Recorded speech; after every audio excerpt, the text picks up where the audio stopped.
I thought Holi was a festival where lecherous men looked for female targets to grope and throw chemical colors on them in the guise of the holy celebrations. It's only a lot later that I came to know that there is a whole Holika Dahan bonfire activity which happens the night previous to the holy full moon day. It's not surprising that I knew about this Holika bonfire much later on because I'm a Jain and Jains don't celebrate Holi.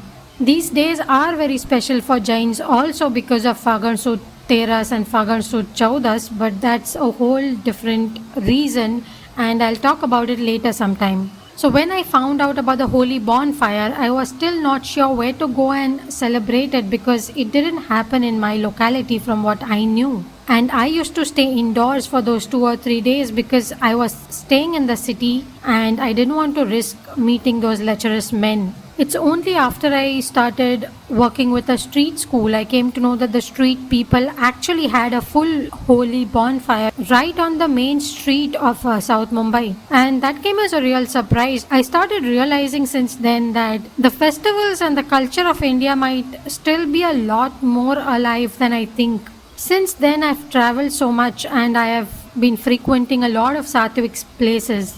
One of the most wonderful holy experiences I had was when I was volunteering at the Isha home school in the Isha Yoga Center run by Sadhguru Jagi Vasudev. I was a volunteer there for a while and so I had decided to stage a small play for Holi where we got a few students together and we enacted the play of the entire Holika Dahan and how Hiranyakashipu was killed by Narsimha. After that, the teachers had prepared some Sattvic colors and made out of really healthy ingredients like turmeric, beetroot powder and so on.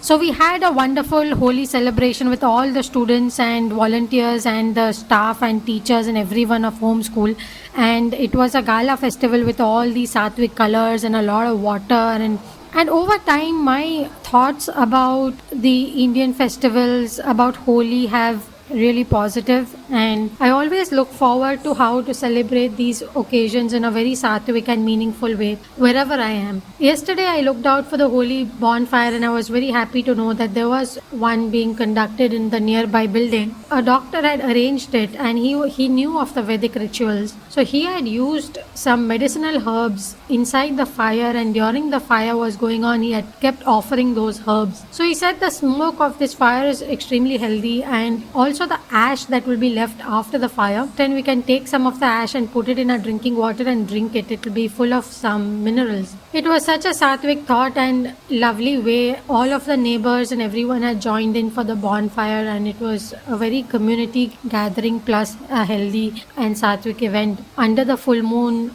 My friend also told me that the nearby temple always has a lovely holy bonfire. So I was so happy that the moment I start looking out for it, there are so many places where I can participate in this ritual in a very nice and meaningful way. So that's my story of Holi. I am so grateful to have rediscovered this festival in all these Sattvic places that I have frequented. My thoughts and impression about Holi are a far cry from my image earlier of lecherous men. It's in fact a very holistic festival, something beautiful that the ancient wisdom thought of, and I think we should find ways to support places that celebrate Holi in very sattvic ways. We should look at how we can in our own way promote the sattvic Holi. If we can't do a community gathering with healthy colors and water, we can even have a solo Holi where we have a uptan bath using all these healthy ingredients and putting it on our skin so it gets absorbed, and then having a nice cold water bath. Thus we would be adopting all the enriching elements of the Holi festival in our own way.